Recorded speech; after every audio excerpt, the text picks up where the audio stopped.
आनंद ही प्रेम आनंद प्रेम થી આનંદ ઉપજે અને પ્રેમ એ જ પરમેશ્વર આનંદ ही જ પરમાત્મા બસ જ્યાં આનંદ છે જ્યાં પ્રેમ છે ત્યાં પરમાત્મા છે પણ એ પંથ કેવો કઠિન એના માટે સંતે કીધું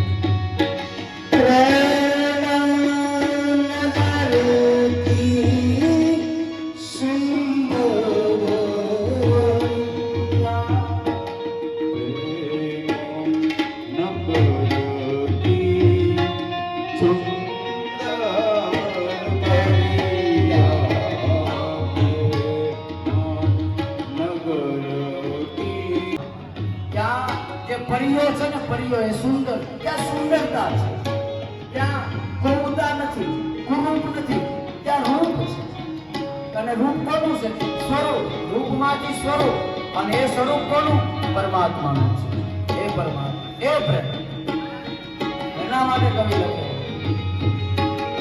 પ્રેમ નગરની સુંદર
लाखों लोग लुभाया क्या लोग लोभाए छे आकर्षित થાય છે સમક કેમ પરમાત્મા છે ને સમક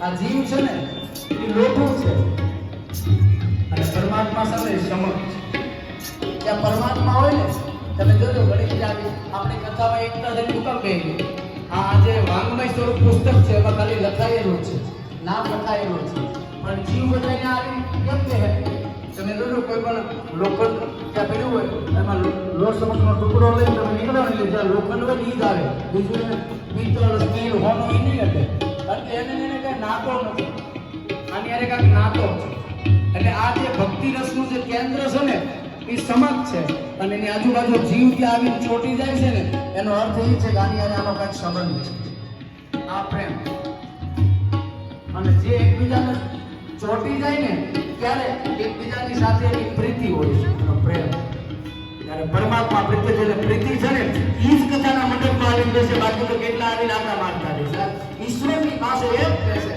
કે જેને એની સાથે પ્રેમ એ ઈશ્વર એટલા માટે પરમાત્મા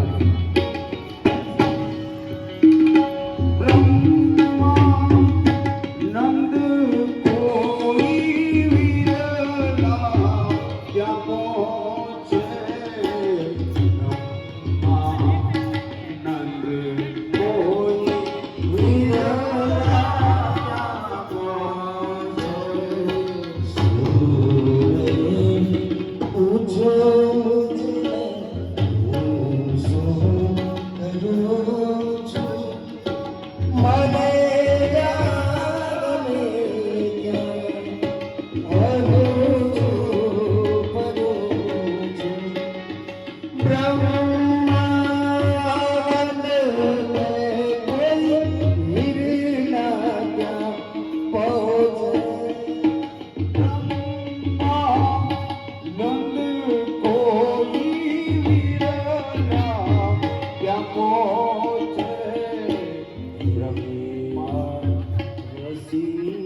પામે પદવીરતા મુસાફરી પામે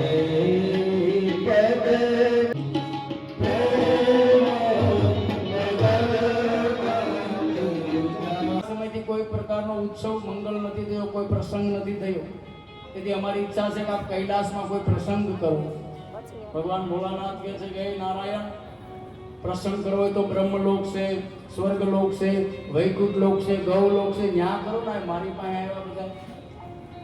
ભગવાન નારાયણ કહે પ્રભુ એવું નથી, પણ અમારી ઈચ્છા છે કૈલાસમાં જો એકાદો પ્રસંગ થાય તો બધા દેવતાઓ ભેગા થાય.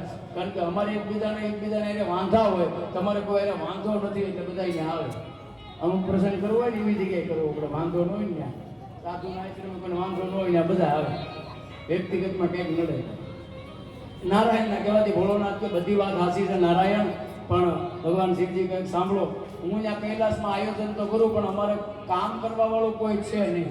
હું ને બે ત્રણ ગણો સહી ત્યાં અમે તો ભાઈ હું છે બાયુ વગરના સહી જોગી સહી. ભગવાન નારાયણે કીધું કે એ હાટું જ કહું છું, હે મહાદેવ તમે બાયુ નથી એકલા છો ને? કે હા. તો હે ભોળાનાથ, હે શંભુ, તમારા વિવાહ થાય ને એ માટે અમે આવ્યા છીએ. ભગવાન કે હે નારાયણ, અત્યારે નામ લીધું હવે ન લેતા. કે કામ કે એકવાર લગ્ન કરી લીધા, હું સમજી ગયો, હવે કરાય એમ નથી. નારાયણ કે પણ પ્રભુ વાંધો હું છે તમને? એ કે જ્યારથી લગ્ન કરીને આવ્યો ત્યારથી ધરાઈને ધાન નથી ખાધું.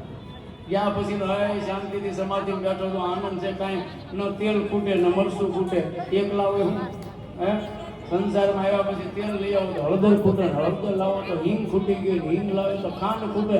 આખી જિંદગી બધું હારવામાં રહ્યા ભોળાનાથ. અને એ જ્ઞાન ત્યાગ તો થયો, દુઃખ તો થયું થોડુંક નારાયણ, પણ અત્યારે આનંદ છે. કાંઈ કોઈ કહે નહીં લાવો, જ્યાં જાય ત્યાં બેહીને બપોરને હોઈને હવા, કાંઈ માથા કર નહીં. અમારે જોકે બાપુ તો પરમને પામી ગયેલા છે, પણ મારો વર્તમાન ઉદાહરણ દેવાનો થોડોક આદત છે મને. એટલે અમે બાપુ હારે જાય એટલે બાપુને તો કારણ કે સંન્યાસી મહાત્મા પરમ બદના કાંઈ ઉપાધિ નહીં. મારે રામાયણ કેટલે ભોગ્યાને કહી આવીશું એમ. મેં સંઘ બાપુનો કર્યો કે હવે વી આવો એમ.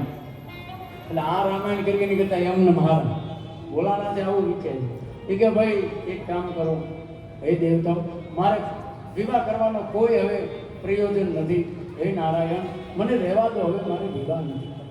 અહીંયા લોકગમ્યનો શબ્દનો પ્રયોગ કરી દીધી. આજ ભગવાન લખે છે નારાયણ બે હાથ જોડે વિનંતી કરી, સ્તુતિ કરી અને ભગવાન શ્રી હરિ ભગવાન શંકરને કહેવા લાગ્યા, હે મહાદેવ, હે શંભો, હવે સાંભળો, આપ તો દેવોના દેવ છો, મહાદેવ છો, કાલોના કાલ છો, મહાકાલ છો. હે શંભો, હે ભોલે બાબા, અમે અમારા માટે તમને વિવાહ કરવાનું કહીએ, તમારા માટે નથી કહેતા. હે પ્રભુ, તમે જો વિવાહ કરો અને તમારે ત્યાં પુત્રની પ્રાપ્તિ થાય અને એ પુત્રના હાથથી તારકાસુર નામનો દૈત્ય એનો વધ થાય, તેથી દેવતાઓના હિત માટે અને જગતના કલ્યાણ માટે તમારે વિવાહ કરવા પડશે. શંકર ભગવાને કહ્યું કે હે નારાયણ, હે શ્રી હરિ બ્રહ્માજીને ઇન્દ્રને એટલી બધી વાર કેમ લાગે? એટલે સીધો નંદીએ ફોન લગાવ્યો. લોકગમ્ય શબ્દનો પ્રયોગ કરું છું. આ શિવ મહાપુરાણથી બહાર પણ આપણા સમજવા માટેની વાત છે એ કરું. નંદી ભગવાને ફોન કર્યો ઇન્દ્ર મહારાજને, હે ઇન્દ્રદેવ, જલ્દી આવો, જાન તૈયાર કરવાની. ક્યાં છો? ઇન્દ્ર મહારાજ કે હું ભાઈ ઐરાવત હાથી લઈને વાટે બેઠો છું. કે કોની? કે ઇન્દ્રાણી. એ ક્યાં છે? એ બ્યુટી પાર્લરમાં ગયા છે, આવે એટલી વાર છે. અને એટલી બહેનો તમને કહું, લગ્નમાં બ્યુટી પાર્લરની દુકાનો પકડે. શું કામ પકડે? એના રૂપનું પ્રદર્શન કરવું. બેનો હું કામ કરે? એ બ્યુટી પાર્લરમાં જાય, બોલો હું લગાડે, પોલીસ લઈ આવે, પછી હું આવે વેક્સ તો ઓલો આવે રૂવાટી ખેલવાનું મીઠ ને, હા એવું એ લઈ આવે. લગ્નમાં બેનોને કહેજો માપે લગાડે. એક લગ્નમાં અમે ગયા ને મનોજભાઈ અમે, એક બેનના આખા હાથમાં લાલ સાંભા પડી ગયા હતા. મેં તો આવું કેમ હશે આ બેનને? તપાસ કરો તો ખરા, બેનને કઈ રોગ છે કે હું? મેં કીધું આગા બેઠો ને કે આપણને રોગ થાય. તો એ બેન કે એવું નથી બાપુ, એ બ્યુટી પાર્લરમાં ગયા એ વેક્સ લગાડી જે બેનને કામ કરતા હતા ને બ્યુટી પાર્લર વાળા એને વેક્સ લગાડીને બહાર ગયા અને લાઈટ ગઈ ત્યાં બીજા બેન આવ્યા ને એના વાળા એને બીજી વાર લગાડી દીધું તો રૂવાડીને એટલે સાંભળી ઉપાડી નાખી. એટલે આવું થાય એ સાંભળી ઉખડી જાય ને પછી આપણે લગ્નમાં આપણો બધો મોહ ભાંગી જાય. એની કરતાં પરમાત્માએ જે તમને મૂળ સ્વરૂપ આપ્યું છે ને મૂળ સ્વરૂપ એ સ્વરૂપ લઈને મંડપમાં પહેરી દેજો અને એ તમારું કલ્યાણ મૂળ સ્વરૂપ. અહીંયા કથા એ બતાવે કે જ્યારે મૂળ સ્વરૂપમાં તમે તમારા રૂપનું પ્રદર્શન કરવા માટે જ બ્યુટી પાર્લરમાં જાઓ ને માતા બેન, પણ સાંભળો એના માટે એક રસ્તો બતાવો. જેઠુલ બાબુ મોઢે આપી દીધી હતી ભારતી પરિવારને. એ પરિવાર આજે અને હરિદ્વારમાં એ જ કન્યાનું દાન કરી શકે ને. એટલે જો કે બધા દાન વાળા છે પણ કન્યાનું દાન કહેવાનો અર્થ જેના ભાગ્ય છે ને એ જ એનો લાભ લઈ શકે. અને એમાં આ તો ઉત્તમમાં ઉત્તમ દાન એટલે કે કન્યાનું દાન. અને એ કન્યાદાનના લાભાર્થી પુનારથી એટલે કે અમારો પીપળવા મોભ પરિવાર એ મોભ પરિવારને વિનંતી કરીશ એના બહેનોને કે અહીંયા બધા જ એ કન્યા પક્ષમાંથી જોડાય. અહીંયાથી આગળ થોડી જગ્યા કરજો અને સીધી કેરી સનેથી ભોળાનાથને બતાવજો દાદા. અહીંયા એક સીધી કેરી કરાવજો વચ્ચેથી થોડા વચ્ચે બેઠે. હાલો દેવોના દાયરા દેવોના દાયરા જોગીની જમા છે દેવોના દાયરા જોગીની જમા જાનમાં આવેલી ભૂખ કેરીના ભૂખ કેરી પરણે પાર્વતી હે મહાદેવ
Tarubi